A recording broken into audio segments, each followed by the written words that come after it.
ಹಂಗೂ ನ್ಯಾಯಾಧೀಶರು ಹೇಳಿದ್ರಂತೆ ನಿಮ್ಮ ಮೇಲೆ ಆರೋಗ್ಯದ ಮೇಲೆ ಭಾಳ ಪರಿಣಾಮ ಬೀರುತ್ತೆ ಬೇಡ ಅಂತ. ಹಂಗಾದರೂ ಪರವಾಗಿಲ್ಲ, ನಮಗೆ ಬ್ರೈನ್ ಮ್ಯಾಪಿಂಗ್ ಮಾಡಿ ಪ್ಲೀಸ್, ನಾವು ಈ ಆರೋಪದಿಂದ ಹೊರಬರಬೇಕಾಗಿದೆ ಅಂತ ಮಾಡಿಸ್ಕೊಂಡ್ರಂತೆ ಅಂತ ಹೇಳ್ತಾ ಇದ್ದಾರೆ. ಆದರೆ ಆ ಬ್ರೈನ್ ಮ್ಯಾಪಿಂಗ್ ಎಲ್ಲಿಟ್ಟಿದ್ದೀರಿ ಅನ್ನೋದೊಂದು ನೀವು ದಾಖಲಾತಿ ಒಂದು ಮಾಧ್ಯಮದ ಮುಂದೆ ಮತ್ತೆ ಅಥವಾ ಕೋರ್ಟಿಗೆ ಕೊಟ್ಟಿದ್ರೆ ಸತ್ಯಾಸತ್ಯತೆ ಹೊರಗೆ ಬರ್ತಾ ಇತ್ತು. ಅಲ್ಲಿಯ ಏನು ಪ್ರಕೃತಿ ಚಿಕಿತ್ಸಾಲಯದಲ್ಲಿ ಏನು ವಾಚ್ಮ್ಯಾನ್ ಇದ್ದಾನೆ, ಏನು ಅವನು ಕೂಡ ಸಾಕ್ಷಿ, ಇಲ್ಲಿ ಸಾಕ್ಷಿಯಾಗಿ ಪೊಲೀಸ್ ಸ್ಟೇಷನಲ್ಲಿ ಬಂದಿದ್ದಾನೆ, ಸಾಕ್ಷಿಯಾಗಿ ಪರಿಗಣಿಸಲಿಲ್ಲ ಅವನ್ನ. ಸಂತೋಷ್ ರಾವ್ ಬ್ರೈನ್ ಮ್ಯಾಪಿಂಗ್ ಮಾಡ್ತೀನಿ ಅಂತ ಬೆಳ್ತಂಗಡಿ ಕೋರ್ಟಿಗೆ ಸ್ವತಃ ಅವನೇ ಕೈಬರಹದಲ್ಲಿ ಬರೆದು ಕೊಟ್ಟಿದ್ದಾನೆ. ಅಂದರೆ ಒಟ್ಟಾರೆ ಇಡೀ ಪ್ರಕರಣದಲ್ಲಿ ಕತೆ ಕಟ್ಟಿದ್ದಾರೆ. ಆರೋಪಿಗಳು ಯಾರು ಅಂತ ಜಗತ್ತಿಗೆ ಗೊತ್ತಿದೆ. ಸ್ನೇಹಿತರೆ ನಮಸ್ಕಾರ. ದಿನೇಶ್ ಗಾಣಿಗ ಅವ್ರ ಜೊತೆ ನಾವು ನಡೆಸ್ತಾ ಇರ್ತಕ್ಕಂಥ ಚರ್ಚೆಯ 2ನೇ ಸಂಚಿಕೆಗೆ ನಿಮಗೆ ಸ್ವಾಗತ. ಮೊದಲನೇ ಸಂಚಿಕೆ ಒಳಗಡೆ ನಾವು ಸಂತೋಷ್ ರಾವ್ ಇಡೀ ಪ್ರಕರಣದಲ್ಲಿ ಎಂಥ ಅಮಾಯಕ ಅನ್ನೋದನ್ನು ಅನೇಕ ವಿಷಯಗಳ ಮೂಲಕ ದಿನೇಶ್ ಗಾಣಿಗ ಅವ್ರ ಕಡೆಯಿಂದ ತಿಳ್ಕೊಂಡ್ವಿ. ನಾವು ಅನೇಕ ವಿಷಯಗಳು ಅಂದಾಗ CBI ಜಡ್ಜ್ಮೆಂಟ್ ಕಾಪಿನಲ್ಲಿ ಈಗಾಗಲೇ ಇರುವ ವಿಷಯಗಳನ್ನು ಹೊರತುಪಡಿಸಿ ಇನ್ನೂ ಅನೇಕ ವಿಷಯಗಳನ್ನ ದಿನೇಶ್ ಗಾಣಿಗ ಅವರು ನಮ್ಮ ಮುಂದೆ ತೆರೆದಿಟ್ಟರು, ಅಂದರೆ ಜನರ ಮುಂದೆ ತೆರೆದಿಟ್ಟರು. ಅದ್ರ ಮೂಲಕ ನಮ್ಗೆ ಅರ್ಥ ಆಗಿದ್ದೇನು ಅಂತಂದರೆ, ಸಂತೋಷ್ ರಾವ್ಗೂ ಈ ಕೊಲೆಗೂ ಸಂಬಂಧ ಇಲ್ಲವೇ ಇಲ್ಲ ಅಂತ ಜಡ್ಜ್ಮೆಂಟಲ್ಲಿ ಏನು ಹೇಳಿದೆ ಅದು ಅತ್ಯಂತ ನಿಜ ಅನ್ನೋದು ಅರ್ಥ ಆಯಿತು. ಮತ್ತು ಧರ್ಮಸ್ಥಳದ ಪೊಲೀಸ್ ವ್ಯವಸ್ಥೆ, ಧರ್ಮಸ್ಥಳ ಮತ್ತು ಬೆಳ್ತಂಗಡಿಯ ಪೊಲೀಸ್ ವ್ಯವಸ್ಥೆ ಅತ್ಯಂತ ಸ್ಪಷ್ಟವಾಗಿ ಸಂತೋಷ್ ರಾವ್ನ ಸಿಕ್ಕಿ ಹಾಕಿಸಿ ನಿಜವಾದ ಅಪರಾಧಿಗಳನ್ನ ತಪ್ಪಿಸಿಕೊಳ್ಳಲಿಕ್ಕೆ ಸಹಾಯ ಮಾಡಿದೆ ಅನ್ನೋದು ನಮಗೆ ಅರ್ಥ ಆಯಿತು. ಅದರಲ್ಲೂ ಮುಖ್ಯವಾಗಿ ಮೊದಲು ಇನ್ವೆಸ್ಟಿಗೇಟ್ ಮಾಡಿದಂಥ ಯೋಗೇಶ್ ಆಗಿರಬಹುದು, ನಂತರ ಮಾಡಿದಂಥ ರುದ್ರಮುನಿ, ಇವರಿಬ್ಬರೇ ಮೇನ್ ಕಲ್ಪ್ರಿಟ್ಸ್ ಅನ್ನುವುದನ್ನು ತಮ್ಮ ಮಾತುಗಳು ದಿನೇಶ್ ಗಾಣಿಗ ಅವರು ಅತ್ಯಂತ ಸ್ಪಷ್ಟವಾಗಿ ಹೇಳಿದರು. ಯಾಕೆ ಅಂತಲೂ ಹೇಳಿದರು. ಇನ್ನು ಈ ಸಂಚಿಕೆಯಲ್ಲಿ ನಾವು ಇನ್ನೊಂದು ಮುಖ್ಯ ವಿಷಯವನ್ನು ಚರ್ಚೆ ಮಾಡೋಣ. ಏನದು ಮುಖ್ಯ ವಿಷಯ? ನೀವು ಗಮನಿಸಿರ್ತೀರಿ, ಕೆಲವು TV ಚಾನೆಲ್ಗಳು ಮತ್ತು ಕೆಲವು ಬಿಡಿ ವ್ಯಕ್ತಿಗಳು ಪದೇ ಇತ್ತೀಚೆಗೆ ಇನ್ನೊಂದು ವಿಷಯ ಹೇಳ್ತಾ ಇದ್ದಾರೆ. ಏನು ಅಂತಂದರೆ, ಈ ಒಂದು ಸೌಜನ್ಯ ಪ್ರಕರಣದಲ್ಲಿ ನಿಜವಾದ ಆರೋಪಿಗಳು ಅಂತ ಹೆಸರು ಕೇಳಿ ಬಂದಿರೋದು 3 ಜನದ್ದು. ಅದನ್ನು ಹೇಳಿರ್ತಕ್ಕಂಥವ್ರು ಯಾರು? ಸೌಜನ್ಯ ಫ್ಯಾಮಿಲಿಯವರು ಮತ್ತು ಅನೇಕ ಸ್ಥಳೀಯರು. ಯಾರ ಹೆಸರನ್ನು ಹೇಳಿದ್ದಾರೆ? ಉದಯ್ ಜೈನು, ಮಲ್ಲಿಕ್ ಜೈನು ಮತ್ತು ಧೀರಜ್ ಜೈನ್. ಈ 3 ಜನದ ಬಗ್ಗೆ ಪದೇ ಹೇಳಿದ್ದಾರೆ. ಇವರು 3 ಜನನೇ ಮಾಡಿರಬಹುದು ಈ ಅಪರಾಧವನ್ನು ಅಂತ ಹೇಳಿದ್ದಾರೆ. ಅದಕ್ಕೆ ಸಂಬಂಧಪಟ್ಟಂತೆ ಕೆಲವು TV ಚಾನೆಲ್ಗಳು ಮತ್ತು ಕೆಲವು ಬಿಡಿ ವ್ಯಕ್ತಿಗಳು ಪದೇ ಏನು ಹೇಳ್ತಾ ಇದ್ದಾರೆ ಅಂದರೆ, ನೋಡಿ, ಈ 3 ವ್ಯಕ್ತಿಗಳು ನಿಜಕ್ಕೂ ಅಮಾಯಕರು, ಇವರು ನಮ್ಮ ಮೇಲೆ ಪದೇ ಆರೋಪ ಮಾಡ್ತಾ ಇದ್ದಾರೆ, ನಮಗೆ ಇದನ್ನು ತಡ್ಕೊಳಕ್ಕಾಗ್ತಾ ಇಲ್ಲ, ಅದರಿಂದ ನಮ್ಮನ್ನು ಬ್ರೈನ್ ಮ್ಯಾಪಿಂಗ್ಗೆ ಒಳಪಡಿಸಿ ಪ್ಲೀಸ್ ಅಂತ ಕೇಳಿಕೊಂಡ್ರು. ಇವ್ರನ್ನ ಕೇಳ್ಕೊಂಡಾಗ ನ್ಯಾಯಾಧೀಶರು ಹೇಳಿದ್ರಂತೆ, ನೋಡಿ, ನಿಮಗೆ ಬ್ರೈನ್ ಮ್ಯಾಪಿಂಗ್ ಅಂದರೆ ಆರೋಗ್ಯದ ಮೇಲೆ ಪರಿಣಾಮ ಬೀರುತ್ತೆ, ನೀವೇನು ಯಂಗ್ಸ್ಟರ್ಸ್ ಇದ್ದೀರಿ, ಬೇಡ ಅಂತ ಹೇಳಿದ್ರಂತೆ. ಆದರೆ ಆರೋಗ್ಯದ ಮೇಲೆ ಪರಿಣಾಮ ಬೀರಿದ್ರೂ ಪರವಾಗಿಲ್ಲ, ನಮಗೆ ಬ್ರೈನ್ ಮ್ಯಾಪಿಂಗ್ ಮಾಡಿ ನಾವು ಈ ಒಂದು ಆರೋಪದಿಂದ ಆಚೆ ಬರಬೇಕಾಗಿದೆ, ನಮಗೆ ನೆಮ್ಮದಿ ಬರಬೇಕಾಗಿದೆ ಅಂತ ಕೇಳಿಕೊಂಡು ಈ 3 ಜನ ಬ್ರೈನ್ ಮ್ಯಾಪಿಂಗ್ ಮಾಡಿಸ್ಕೊಂಡ್ರು.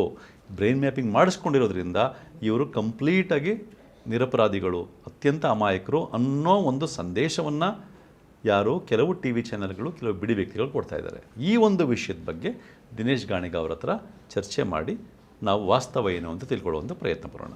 ಈ ಒಂದು ಚರ್ಚೆಗೆ ತಮಗೆ ಸ್ವಾಗತ ಸರ್.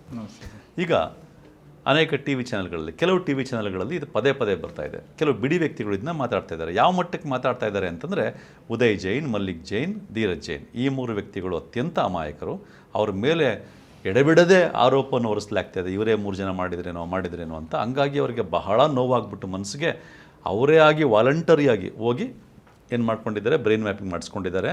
ಹಂಗೂ ನ್ಯಾಯಾಧೀಶರು ಹೇಳಿದ್ರಂತೆ ನಿಮ್ಮ ಮೇಲೆ ಆರೋಗ್ಯದ ಮೇಲೆ ಭಾಳ ಪರಿಣಾಮ ಬೀರುತ್ತೆ ಬೇಡ ಅಂತ. ಹಂಗಾದರೂ ಪರವಾಗಿಲ್ಲ, ನಮಗೆ ಬ್ರೈನ್ ಮ್ಯಾಪಿಂಗ್ ಮಾಡಿ ಪ್ಲೀಸ್, ನಾವು ಈ ಆರೋಪದಿಂದ ಹೊರಬರಬೇಕಾಗಿದೆ ಅಂತ ಮಾಡಿಸ್ಕೊಂಡ್ರಂತೆ ಅಂತ ಹೇಳ್ತಾ ಇದ್ದಾರೆ. ಇದ್ರ ಬಗ್ಗೆ ತಾವು ಅವರು ಬ್ರೈನ್ ಮ್ಯಾಪಿಂಗ್ ಅವರೇ ಹೋಗಿ ವಾಲಂಟಿಯರ್ ಆಗಿ ಬ್ರೈನ್ ಮ್ಯಾಪಿಂಗ್ ಮಾಡ್ಕೊಳ್ಳೋದ್ರ ಬಗ್ಗೆ ಬಹಳ ಖುಷಿ ಇದೆ ನಮಗೆ, ಬಹಳ ಅವರನ್ನು ಅಪ್ರಿಷಿಯೇಟ್ ಮಾಡ್ತೇವೆ. ಆದರೆ ಆ ಬ್ರೈನ್ ಮ್ಯಾಪಿಂಗ್ ಎಲ್ಲಿಟ್ಟಿದ್ದೀರಿ ಅನ್ನೋದೊಂದು ನೀವು ದಾಖಲಾತಿ ಒಂದು ಮಾಧ್ಯಮದ ಮುಂದೆ ಮತ್ತೆ ಅಥವಾ ಕೋರ್ಟಿಗೆ ಕೊಟ್ಟಿದ್ರೆ ಸತ್ಯಾಸತ್ಯತೆ ಹೊರಗೆ ಬರ್ತಾ ಇತ್ತು.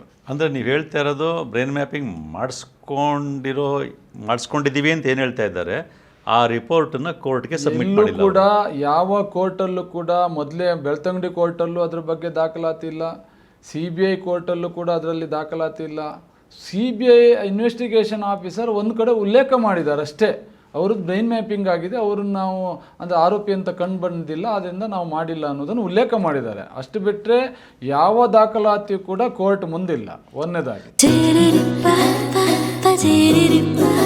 ಪರಿಶುದ್ಧ ನಂದಿನಿ ಹಾಲಿನಿಂದ ತಯಾರಿಸಿದ ನೈಜ ನಂದಿನಿ ಐಸ್ ಕ್ರೀಮ್ಸ್. ನೀವು ಹೇಳೋದಕ್ಕೆ ಪೂರಕವಾಗಿ ಒಂದು ಹೇಳ್ಬಿಡ್ತೀನಿ. ನೀವು ಹೇಳಿದ್ರಿ ಒಂದು ಕಡೆ ಮಾತ್ರ CBI ಕೋರ್ಟಲ್ಲಿ ಆ ಇನ್ವೆಸ್ಟಿಗೇಟಿಂಗ್ ಆಫೀಸರ್ ಉಲ್ಲೇಖ ಮಾಡಿದ್ದಾರೆ. ಆ ಸೆಂಟೆನ್ಸ್ ನಾನು ಓದ್ಬಿಡ್ತೀನಿ, ಯಾಕೆಂದರೆ ಇದು ಮುಖ್ಯ. ಪೇಜ್ ನಂಬರ್ 10ನಲ್ಲಿದೆ ಅದು. On 25/3/2015 the IO investigating officer submitted that the polygraph and brain mapping tests conducted on the suspected 3 persons and they are not required for further investigation. ಇದರ ಅರ್ಥ ಅತ್ಯಂತ ಸ್ಪಷ್ಟವಾಗಿ, ಕೋರ್ಟ್ಗೆ ರಿಪೋರ್ಟ್ ಸಬ್ಮಿಟ್ ಮಾಡಿಲ್ಲ, ಆದರೆ ಇನ್ವೆಸ್ಟಿಗೇಟಿಂಗ್ ಆಫೀಸರ್ ಏನು ಹೇಳಿದ್ರು, ಅವ್ರು 3 ಜನ ಮೇಲೆ ಬ್ರೈನ್ ಮ್ಯಾಪಿಂಗ್ ಆಗಿದೆ, ಹಾಗಾಗಿ ಅವ್ರಿಗೆ ಫರ್ದರ್ ಇನ್ವೆಸ್ಟಿಗೇಷನ್ ಬೇಡ ಅಂತ ಇನ್ವೆಸ್ಟಿಗೇಟಿಂಗ್ ಆಫೀಸರ್ ಹೇಳಿದ್ರು ಅನ್ನೋದು ಮಾತ್ರ ಕೋರ್ಟ್ ನಾವು ಕೇಳ್ತಿರೋ ಪ್ರಶ್ನೆ ಅದನ್ನೇ. ಒಬ್ಬ ನಿಜವಾದ ತನಿಖಾಧಿಕಾರಿ, ದೇಶದ ಅತ್ಯುನ್ನತವಾದ ಒಂದು ಸಂಸ್ಥೆಯ CBI ಆಫೀಸರ್ ತನಿಖಾಧಿಕಾರಿ, ಅಲ್ಲಿ ಇವನ ಮನಸ್ಸಿಗೆ ಬೇಡ ಅಂದಿದ್ರೆ ಅದು ನಿಜ ಆಗ್ಲಿಕ್ಕೆ ಸಾಧ್ಯ ಇದೆಯಾ? ಇವ್ರ ಮನಸ್ಸಿಗೆ ಅದು ಬೇಡ ಅಂತ ಹೇಳಿ ನಿಜ ಆಗ್ಲಿಕ್ಕೆ ಸಾಧ್ಯ? ಅಲ್ಲಿ ಕೂಡ ಇನ್ವೆಸ್ಟಿಗೇಟಿಂಗ್ ಆಫೀಸರ್ ಈ ತರ ಹೇಳಿದ್ರು ಅಂತ ಏನಿದೆ ಬಿಟ್ಟರೆ ಅವರು ರಿಪೋರ್ಟ್ ನ ಸಬ್ಮಿಟ್ ಮಾಡಿದ್ರೆ ಇಲ್ವಾ ಅನ್ನೋದ್ರ ಬಗ್ಗೆ ಉಲ್ಲೇಖ ಇದೆ. ಬ್ರೈನ್ ಮ್ಯಾಪಿಂಗ್ ನ ಇನ್ನೊಂದು ಇಲ್ಲಿ ಉಲ್ಲೇಖ ಇದೆ. ಬ್ರೈನ್ ಮ್ಯಾಪಿಂಗ್ ಅನ್ನು ಬರೀ ಬ್ರೈನ್ ಮ್ಯಾಪಿಂಗ್ ಅಂತಾರಲ್ಲ, ಬ್ರೈನ್ ಮ್ಯಾಪಿಂಗ್ ಎಲ್ಲೂ ಕೂಡ ಸಾಕ್ಷಿ ಆಗ್ಲಿಕ್ಕೆ ಸಾಧ್ಯ ಇಲ್ಲ. ಒಂದ್ ವೇಳೆ ಬ್ರೈನ್ ಮ್ಯಾಪಿಂಗ್ ಅಲ್ಲಿ ಯಾರೇ ಆದ್ರೂ ಕೂಡ ಆರೋಪಿ ನಾನೇ ಮಾಡಿದಂದ್ರೂ ಕೂಡ ಅದಕ್ಕೆ ಶಿಕ್ಷೆ ಕೊಡ್ಲಿಕ್ಕೆ ಆಗೋದಿಲ್ಲ. ನಮ್ಮ ಕಾನೂನಲ್ಲಿ ಅವಕಾಶಗಳಿಲ್ಲ. ಸ್ನೇಹಿತರೆ, ಇಲ್ಲಿ ಅತ್ಯಂತ ಮುಖ್ಯವಾದ ವಿಷಯ ಮುಂದಕ್ಕೆ ಹೋಗೋಕೆ ಮೊದಲು ಹೇಳ್ಬಿಡ್ತೀನಿ. ದಿನೇಶ್ ಗಾಣಿಗ ಅವರು ಹೇಳ್ತಾ ಇರ್ತಕ್ಕಂಥದ್ದು ಅದು ವಾಸ್ತವ ಕೂಡ ಇದೆ. ಏನು ಅಂತಂದರೆ ನೋಡಿ, ಕೆಲವು TV ಚಾನಲ್ಗಳಲ್ಲಿ ಕೆಲವು ಬಿಡಿ ವ್ಯಕ್ತಿಗಳು ಪದೇ ಹೇಳ್ತಾ ಇದ್ದಾರೆ, ಈ 3 ಜನ ಬ್ರೈನ್ ಮ್ಯಾಪಿಂಗ್ ಮಾಡಿಸ್ಕೊಂಬಿಟ್ರು ಅಂತ.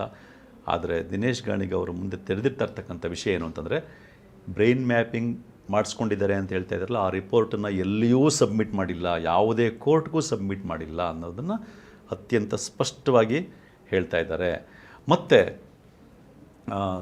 ಇನ್ನೊಂದು ಅತಿ ಮುಖ್ಯ ವಿಷಯ ಏನು ಅಂತಂದರೆ, ಯಾರು ಬ್ರೈನ್ ಮ್ಯಾಪಿಂಗ್ ಮಾಡಿಸ್ಕೊಂಡಿದ್ದಾರೆ, ಪಾಪ ಆ 3 ಜನ ಬ್ರೈನ್ ಮ್ಯಾಪಿಂಗ್ ಮಾಡಿಸ್ಕೊಂಬಿಟ್ಟಿದ್ದಾರೆ ಅಂತ ಹೇಳ್ತಾರೋ, ಈ TV ಆ್ಯಂಕರ್ಗಳಾಗಲಿ ಅಥವಾ ಕೆಲವು ಬಿಡಿ ವ್ಯಕ್ತಿಗಳಾಗಲಿ, ಅವರೂ ಕೂಡ ಅವರ ಬ್ರೈನ್ ಮ್ಯಾಪಿಂಗ್ ರಿಪೋರ್ಟಲ್ಲಿ ಏನಿತ್ತು ಅನ್ನೋದನ್ನು ತೋರಿಸ್ತಾ ಇಲ್ಲ, ಬ್ರೈನ್ ಮ್ಯಾಪಿಂಗ್ ರಿಪೋರ್ಟ್ನ ತೋರಿಸ್ತಾ ಇಲ್ಲ. ಇದು ಅತ್ಯಂತ ಆಘಾತಕಾರಿ ವಿಷಯ. ಅಂದರೆ ಎಂಥ ಸುಳ್ಳನ್ನ ಬೇಸಿಸ್ ಮೇಲೆ ಇವರು ಒಂದು ಕಥೆಯನ್ನು ಕಟ್ಟಕ್ಕೆ ಹೋಗ್ತಾ ಇದ್ದಾರೆ ಅಂತ ಹೇಳ್ಬಿಟ್ಟು.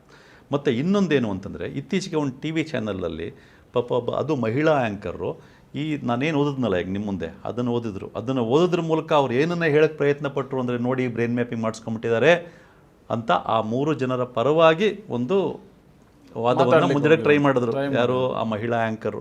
ಆದರೆ ವಾಸ್ತವ ಏನು ಅಂತಂದರೆ, ಇದೇ ನಾನು ಓದಿದ್ನಲ್ಲ ಜಡ್ಜ್ಮೆಂಟ್ ಕಾಪಿಲಿ ಇರುವಂಥದ್ದು, ಇಲ್ಲೇನು ಹೇಳಿದೆ ಜಡ್ಜ್ಮೆಂಟ್ ಕಾಪಿನಲ್ಲಿ, ಇನ್ವೆಸ್ಟಿಗೇಟಿಂಗ್ ಆಫೀಸರು ಹೇಳಿದರು ಕೋರ್ಟ್ಗೆ ಏನು ಅಂತಂದರೆ, ಅವ್ರ ಮೇಲೆ ಬ್ರೈನ್ ಮ್ಯಾಪಿಂಗ್ ಆಗಿರೋದ್ರಿಂದ ಫರ್ದರ್ ಇನ್ವೆಸ್ಟಿಗೇಷನ್ ಅಗತ್ಯ ಇಲ್ಲ ಅಂತ ಕೋರ್ಟ್ಗೆ ಹೇಳಿದರು ಅಂತ ಬಂದಿದೆ ಅಷ್ಟೇ ಹೊರತು ಆ ಬ್ರೈನ್ ಮ್ಯಾಪಿಂಗ್ ರಿಪೋರ್ಟ್ ಬಗ್ಗೆನೂ ಏನೂ ಇಲ್ಲ, ನಥಿಂಗ್.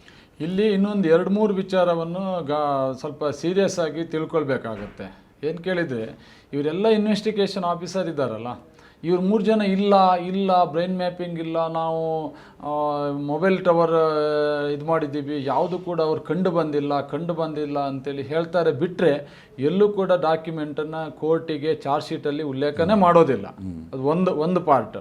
ಅದು ಇನ್ನೊಂದು ಪಾರ್ಟಾಗಿ ಅಲ್ಲಿಯ ಏನು ಪ್ರಕೃತಿ ಚಿಕಿತ್ಸಾಲಯದಲ್ಲಿ ಏನು ವಾಚ್ಮ್ಯಾನ್ ಇದ್ದಾನೆ, ಏನು ಅವನು ಕೂಡ ಸಾಕ್ಷಿಯಾಗಿ ಪೊಲೀಸ್ ಸ್ಟೇಷನಲ್ಲಿ ಬಂದಿದ್ದಾನೆ, ಸಾಕ್ಷಿಯಾಗಿ ಪರಿಗಣಿಸಲಿಲ್ಲ ಅವ ಹೇಳ್ತಾನೆ, ಅಲ್ಲಿ ನಾನು ವಾಚ್ಮ್ಯಾನ್ ಆಗಿ ಕೆಲಸ ಮಾಡ್ತಿರುವ ಸಂದರ್ಭ 2:30-3 ಗಂಟೆ ಸಂದರ್ಭದಲ್ಲಿ ಮಳೆ ಬರ್ತಾ ಉಂಟು ಸಿಕ್ಕಾಪಟ್ಟೆ.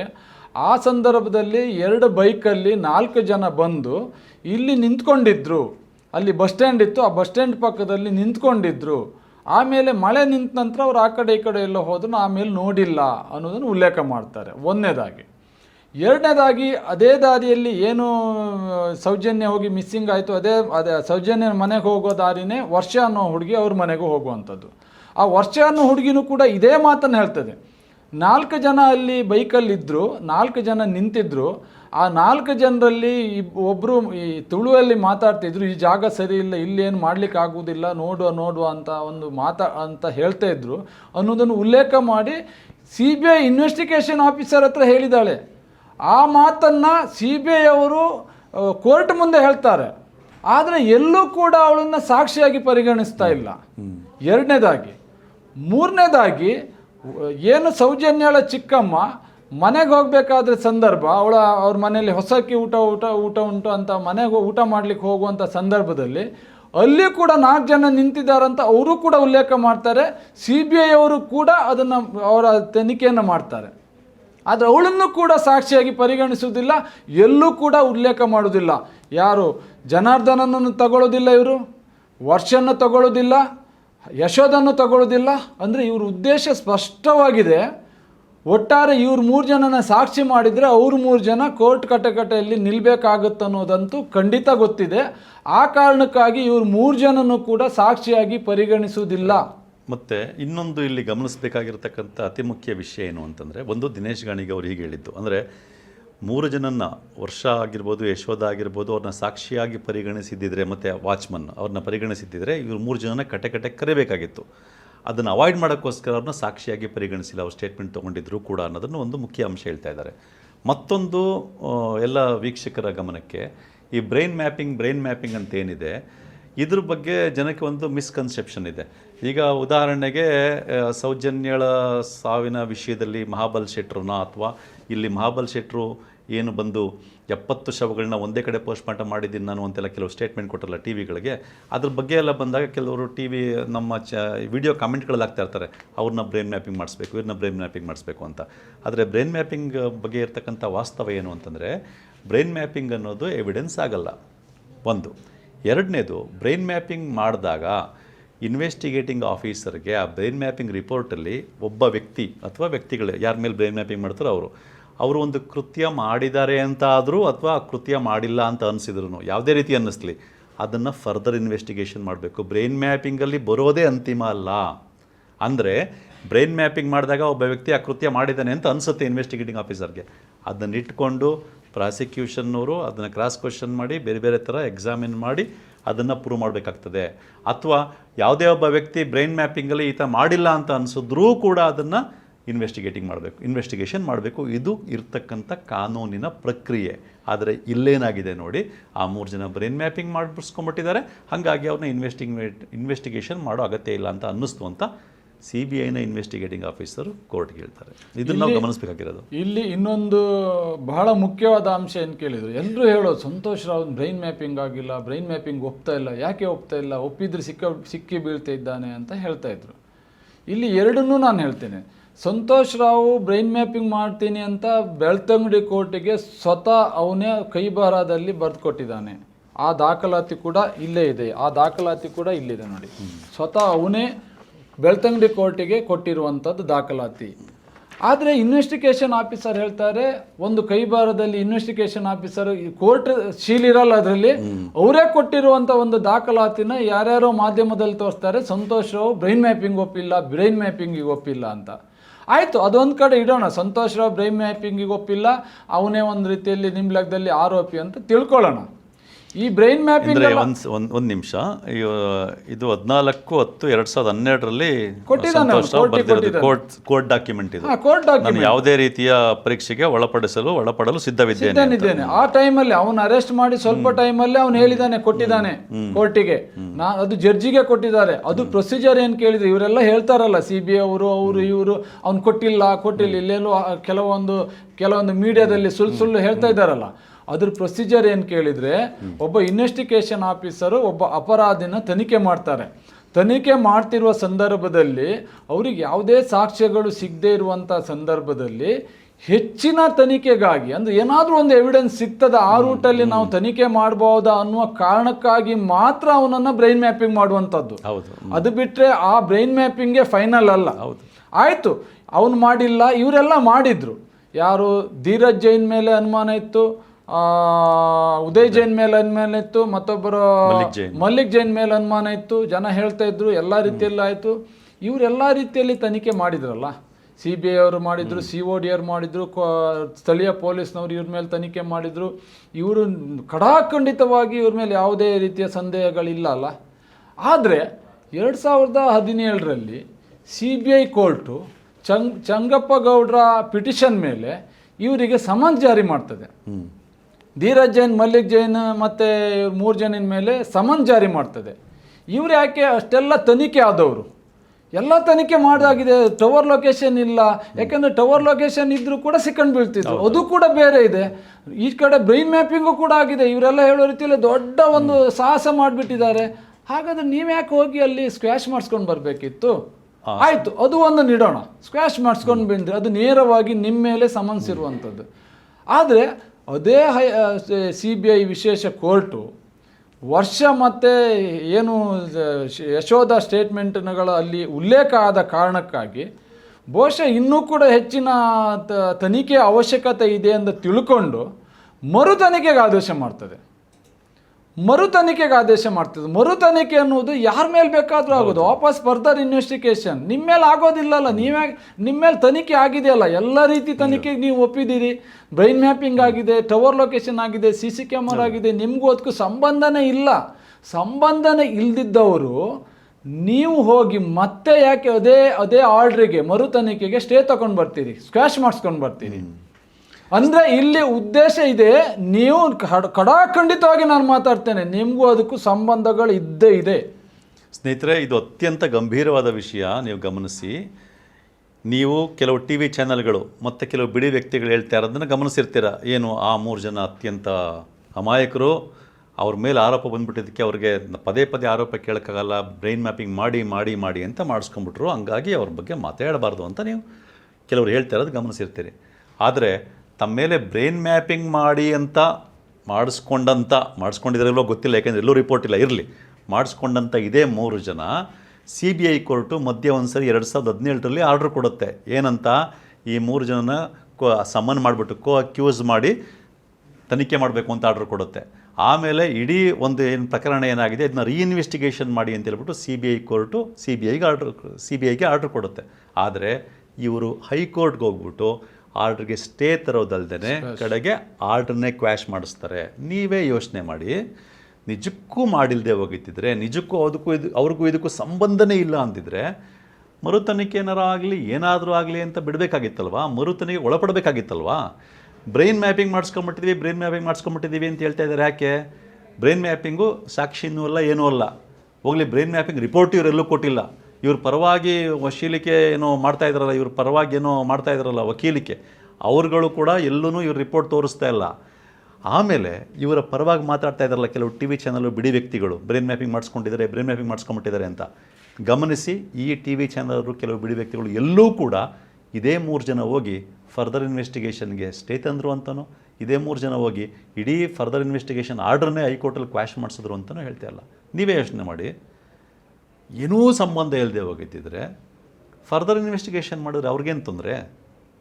ಮಾಡಿ ಅಂತ ಹೇಳ್ಬೋದಾಗಿತ್ತಲ್ಲ. ಯಾಕೆ ಅದಕ್ಕೆ ಹೋಗಿ ಸ್ಟೇ ತಂದರು? ಅಂದರೆ ಪ್ರತಿ ಒಂದು ಮೊಮೆಂಟಲ್ಲಿ ನೀವು ನೋಡಿದ್ರು ಹೆಂಗಾದರೂ ಮಾಡಿ ತಾವು ತನಿಖೆಗೆ ಒಳಪಡುವುದನ್ನು ಅವಾಯ್ಡ್ ಮಾಡ್ಕೊಂಡಿದ್ದಾರೆ ಇವರು. ಸುಮ್ಮನೆ ಮೇಲ್ನೋಟಕ್ಕೆ ಬ್ರೈನ್ ಮ್ಯಾಪಿಂಗ್ ಅಂತ ಹೇಳ್ತಾ ಇದ್ದಾರೆ. ಇದು ಅತ್ಯಂತ ಆಘಾತಕಾರಿಯಾದ ವಿಷಯ. ಇದ್ರ ಬಗ್ಗೆ ನಿಜಕ್ಕೂ ತನಿಖೆ ಆಗಬೇಕಾಗಿರುವಂಥ ವಿಷಯ. ಮತ್ತು ಇವರು ಇದರಲ್ಲಿ ಇರೋದ್ರಿಂದನೇ ಈ ರೀತಿ ಮಾಡ್ತಾ ಇದ್ದಾರೆ ಅಂತ ಖಡಾಖಂಡಿತವಾಗಿ ಹೇಳ್ತಾ ಇದ್ದೀನಿ ಅಂತ ಹೇಳ್ಬಿಟ್ಟು ಇದನ್ನೆಲ್ಲ ಅಧ್ಯಯನ ಮಾಡಿರ್ತಕ್ಕಂಥ, ಹೋರಾಟ ಮಾಡಿರ್ತಕ್ಕಂಥ ದಿನೇಶ್ ಗಾಣಿಗ ಅವರು ಹೇಳ್ತಾ ಇದ್ದಾರೆ. ಇದು ನಿಜಕ್ಕೂ ಭಾರಿ ಆಘಾತಕಾರಿ ವಿಷಯ. ಇಲ್ಲ, ಇದನ್ನು ನೋಡಿ, ಇದಂತೂ 100% ಸತ್ಯ ಇದೆ. ಈಗ ನಾವು 2023ರಲ್ಲಿ ಜಡ್ಜ್ಮೆಂಟ್ ಬಂದ ನಂತರ ಅವರು ಸಂತೋಷ್ ರಾವ್ ಆರೋಪಿ ಅಲ್ಲ ಅಂತ ಬಂದ ನಂತರ ಏನು ಕೆಲವರೆಲ್ಲ ಹೇಳ್ತಿದ್ರು ಅವ್ರು ಇರ್ಬೋದೇನೋ ಅಂತ ಹೇಳಿದಾಗ ಹಲವಾರು ಮಾಧ್ಯಮದ ಮುಂದೆ ಹೋಗಿ ಹೇಳಿದ್ದಾರೆ ಇವರು. ಹಲವಾರು ಮಾಧ್ಯಮ ನಾವು ಯಾವುದೇ ತನಿಖೆಗೆ ಸಿದ್ಧ ಅಂತ ಹೇಳಿದ್ದಾರೆ ಇವರು 3 ಜನನು ಕೂಡ. ಹಾಗಾದ್ರೆ ಹಿಂದೆ 2017ರಲ್ಲಿ ಯಾಕೆ ಸ್ಟೇ ತರಬೇಕಿತ್ತು? ತನಿಖೆ ಆದವರು ನೀವು ಇಲ್ಲ ಅಂತ ಖಡಾಖಂಡಿತವಾಗಿ ಘೋಷಣೆ ಮಾಡುವವರು, ಅಂದ್ರೆ ನಿಮ್ಗೀಗ ಕರೆಕ್ಟಾಗಿ ಗೊತ್ತಿದೆ, ಒಂದ್ಸಲ ಆಗಿ ಮುಗ್ದೋಗಿದೆ, ಇನ್ಮೇಲೆ ನಮ್ಮ ಮೇಲೆ ತನಿಖೆ ಆಗುವುದಿಲ್ಲ ಅನ್ನೋ ಸ್ಪಷ್ಟವಾಗಿ ಗೊತ್ತಾಗಿದೆ. ಆ ಕಾರಣಕ್ಕಾಗಿ ನೀವು ಮಾತಾಡ್ತಿದ್ದೀರಿ. ಇದು ಯಾವುದನ್ನು ಕೂಡ ಕೆಲವೊಂದು ಮಾಧ್ಯಮ ಇದೆಯಲ್ಲ, ನಾವು ಅಯ್ಯೋ ಬ್ರೈನ್ ಮ್ಯಾಪಿಂಗ್ ಆಗಿದೆ ಅವ್ರದ್ದು ಪಾಪ, ಅವ್ರನ್ನೆಲ್ಲ ಇದ್ರ ಮೇಲೆ ಕೂರಿಸ್ಕೊಂಡು ಮಾತಾಡ್ತಿದ್ದೀರಲ್ಲ, ಇದನ್ನ ಯಾಕೆ ಹೇಳ್ತಾ ಇಲ್ಲ ನೀವು? ಯಾಕೆ? ಇನ್ನೊಂದು ವಿಷಯ ಗಮನಿಸಿ, 2023ರಲ್ಲಿ ಸಂತೋಷ್ ರಾವ್ ಅಮಾಯಕ ಅಂತ ತೀರ್ಪು ಬಂದ ತಕ್ಷಣ ಇದೇ 3 ಜನ ಹೋಗಿ ಅನೇಕ ಕಡೆ ನಾವು ಯಾವ ತನಿಖೆಗೆ ಬೇಕಾದ್ರೂ ಸಿದ್ಧ ಅಂತ ಪದೇ ಹೇಳಿದ್ದಾರೆ. ಯಾಕೆ ಹಿಂಗೆ ಹೇಳಿದವರು ಇವರೇನೇ 2017ರಲ್ಲಿ ಹೋಗಿ ಮರು ತನಿಖೆಗೆ ಸ್ಟೇ ತಂದಿದ್ದಾರೆ. ಮರು ತನಿಖೆ ಆಗೋದನ್ನು ಕ್ವಾಶ್ ಕೂಡ ಮಾಡಿಸ್ಬಿಟ್ಟಿದ್ದಾರೆ. ಇನ್ನು ಪುನಃ ತನಿಖೆ ಆಗೋ ಸಾಧ್ಯತೆಯೇ ಇಲ್ಲ ಅಂತ ಗೊತ್ತಾದ ಮೇಲೆ ಇವರು ಯಾವ ತನಿಖೆಗೆ ಬೇಕಾದ್ರೂ ಸಿದ್ಧ ಅಂತ ಹೇಳಿದ್ದಾರೆ ಅನ್ನೋದನ್ನು ದಿನೇಶ್ ಗಾಣಿಗ ಅವರು ಹೇಳ್ತಾ ಇದ್ದಾರೆ. ನಾವು ಗಮನಿಸಿದ್ದೀವಿ. ವಾಸ್ತವವನ್ನು ಜನ ಅರ್ಥ ಮಾಡ್ಕೋಬೇಕು. 2017ರಲ್ಲಿ ಒಂದೊಳ್ಳೆ ಮರು ತನಿಖೆ ಆಗಿದ್ದು ಆರೋಪಿ ಆವತ್ತೇ ಸಿಕ್ಕೊಂಡು ಬೀಳ್ತಿದ್ದ. ಕೋರ್ಟ್ ಗಮನಕ್ಕೆ ಬಂದೇ ಕೊಟ್ಟಿರುವಂಥದ್ದು. ಇಲ್ಲಿ ಬೇರೆ ಯಾರಲ್ಲ, ಅದನ್ನು ತಾವು ಅಲ್ಲನ್ನು ಗಮನಿಸಬೇಕು. ಇಲ್ಲಿ ಯಾರು ಅಲ್ಲ, ಕೋರ್ಟ್ ಗಮನಕ್ಕೆ ಬಂದೇನೆ ಕೋರ್ಟ್ ಮರುತನಿಖೆಗೆ ಆದೇಶ ಮಾಡಿರುವಂಥದ್ದು. ಈ ಪ್ರಕರಣದಲ್ಲಿ ಏನೋ ಒಂದಿದೆ, ಮತ್ತೆ ಒಂದಕ್ಕಿಂತ ಹೆಚ್ಚಿನ ಜನ ಇರುವ ಸಾಧ್ಯತೆ ಕೂಡ ಇದೆ. ಆ ಕಾರಣಕ್ಕಾಗಿ ವಾಪಸ್ ಮರುತನಿಖೆ ಆಗಬೇಕಂತ ಕೊಟ್ಟಿರುವಂಥದ್ದು. ಈ ಯಾವ ಉಲ್ಲೇಖವನ್ನು ಕೂಡ ಕೆಲವೊಂದು ಮೀಡಿಯಾದವರು ತೋರಿಸೋದೇ ಇಲ್ಲ. ಖಾಲಿ ಸಂತೋಷ್ ರಾವ್ ಆರೋಪಿ ಅಂತ ಹೇಳಲಿಕ್ಕೆ ಅವ್ರ ಹತ್ರ ಇರೋ ಒಂದೇ ಒಂದು ರೀಸನ್ ಅಂದರೆ ಮಹಾಬಲ್ ಶೆಟ್ಟಿ ಅವರು ಕೊಟ್ಟಿರುವಂಥ ಒಂದು ರಿಪೋರ್ಟ್ ಇಟ್ಕೊಂಡು, ಆ ರಿಪೋರ್ಟ್ ಕೂಡ ಸಾಕ್ಷಿ ಆಗ್ಲಿಕ್ಕೆ ಸಾಧ್ಯ ಇಲ್ಲ. ಕೂಡ ಆತನ ಅವನೇ ಅಂತೇಳಿ ಪ್ರೈವೇಟ್ ಪಾರ್ಟ್ ಮೇಲೆ ಗಾಯ ಆಗಿದೆ ಅಂತ ಮಹಾಬಲ್ ಶೆಟ್ಟಿ ರಿಪೋರ್ಟ್ ಕೊಡ್ತಾರೆ. ಆದರೆ ಅದು ಅತ್ಯಂತ ಅಂದರೆ ಇಂಟರ್ ಕೋರ್ಸ್ ಅಂದರೆ ಫಿಮೋಸಿಸ್ ಕಾಯಿಲೆ ಇರತಕ್ಕಂಥ ವ್ಯಕ್ತಿ ಇಂಟರ್ ಕೋರ್ಸ್ ಮಾಡಿದಾಗ ಆಗುತ್ತಲ್ಲ ಗಾಯ, ಆ ರೀತಿಯ ಗಾಯ ಅಲ್ಲ, ಅದು ಇನ್ನೂ ದೊಡ್ಡ ಮಟ್ಟದ ಗಾಯ ಆಗಬೇಕಾಗಿತ್ತು. ಅದು ತನಿಖೆಯಲ್ಲಿ ಪ್ರೂವ್ ಆಗಿರೋದ್ರಿಂದನೇ, ಕ್ರಾಸ್ ಎಕ್ಸಾಮಿನೇಷನ್ ತನಿಖೆಯಲ್ಲಿ ಪ್ರೂವ್ ಆಗಿರೋದ್ರಿಂದ ಇಲ್ಲ ಅಂತ ಹೇಳಿದ್ದಾರೆ. ಸಂಬಂಧ ಇಲ್ಲ ಅನ್ನೋದ್ರೆ ಮಹಾಬಲ್ ಶೆಟ್ಟಿ ನೇರವಾಗಿ ಆ ತನಿಖೆಯಲ್ಲಿ ಹೇಳಿದ್ದಾರೆ, ಕ್ರಾಸ್ ಎಕ್ಸಾಮಿನೇಷನ್ ಅಲ್ಲಿ ಕೋರ್ಟ್ ಮುಂದೆ ಹೇಳಿದ್ದಾರೆ. ಅದನ್ನ ಇವರು ಉಲ್ಲೇಖ ಮಾಡೋದಿಲ್ಲ. ಯಾಕೆ? ಮಹಾಬಲ್ ಶೆಟ್ಟಿ ಅವರು ಒಂದನ್ನು ಮಾತ್ರ ಹೇಳಿದ್ದಾನೆ, ಇನ್ನೊಂದು ಹೇಳ್ತಾರೆ. ಅಲ್ಲಿ ಸಂತೋಷ್ ರಾವ್ CBI ಇಂದ ಯಾರು ಡಾಕ್ಟರ್ ರೂಪಾಲಿ ಅಂತ ಬಂದ್ರಂತೆ, ಡೆಲ್ಲಿಯಿಂದ ಡಾಕ್ಟರ್ ರೂಪಾಲಿ ಬಂದ್ರಂತೆ. ರೂಪಾಲಿ ಕೇಳಿದ್ರಂತೆ, ಸಂತೋಷ್ ರಾವ್ ನೀನೇ ಮಾಡಿದೆ ಕೇಂದ್ರ, ಹೌದು ಅಲ್ಲಿ ಹೋಗಿ ಮಾಡಿದೆ ಇಲ್ಲಿ ಹೋಗಿ ಮಾಡಿದೆ ಅಂತ ಹೇಳಿದ್ರಂತೆ. ಅವನಿಗೆ ಕನ್ನಡನೇ ಸರಿ ಬರಲ್ಲ, ಹಿಂದಿ ಯಾಕೆ ಮಾತಾಡ್ದಾನ ಅವನು? ಅವರಿರೋದು ಹಿಂದಿ, ಡೆಲ್ಲಿಯಿಂದ ಬಂದಿರುವಂಥವ್ರು. ಅಂದರೆ ಒಟ್ಟಾರೆ ಇಡೀ ಪ್ರಕರಣದಲ್ಲಿ ಕತೆ ಕಟ್ಟಿದ್ದಾರೆ. ಆರೋಪಿಗಳು ಯಾರಂತ ಜಗತ್ತಿಗೆ ಗೊತ್ತಿದೆ, ಆರೋಪಿಗಳು ಯಾರಂತ ಎಲ್ರಿಗೂ ಗೊತ್ತಾಗುತ್ತೆ. ಇಡೀ ಪ್ರಕರಣವನ್ನು ಕರೆಕ್ಟಾಗಿ ಸ್ಟಡಿ ಮಾಡಿದರೆ ಆರೋಪಿಗಳು ಬೇರೆ ಇರಲಿಲ್ಲ, ಧರ್ಮಸ್ಥಳದಲ್ಲೇ ಇದ್ದಾರೆ. ಸಂತೋಷ್ ರಾವ್ ಅಂತೂ 100% ಸಂತೋಷ್ ರಾವ್ನ ಆರೋಪಿ ಅಂತ ಹೇಳಲಿಕ್ಕೆ ಪ್ರಾಸಿಕ್ಯೂಷನಿಗೂ ಆಗಲಿಲ್ಲ. ಯಾರೇ ಎದುರು ಬಂದರೂ ಕೂಡ ನಾನು ಅಲ್ಲ ಅನ್ನೋದನ್ನು ತೋರಿಸ್ತೀನಿ. ನಿಮ್ಮ ಚಾನಲ್ ಮುಖಾಂತರ ನಾನು ಬಹಿರಂಗ ಸವಾಲು ಹಾಕ್ತೇನೆ. ಯಾರು ಬೇಕಾದರೂ ಬರ್ಬೋದು, ಯಾವ ಚಾನಲ್ ಅವ್ರು ಬೇಕಾದರೂ ಬರ್ಬೋದು, ಯಾವ ಅಡ್ವೊಕೇಟ್ ಬೇಕಾದರೂ ಬರ್ಬೋದು, ಯಾರು ಬೇಕಾದರೂ ಬರ್ಬೋದು. ಸಂತೋಷ್ ರಾವಿಗೂ ಈ ಪ್ರಕರಣಕ್ಕೂ ಸಂಬಂಧ ಇಲ್ಲವೇ ಇಲ್ಲ.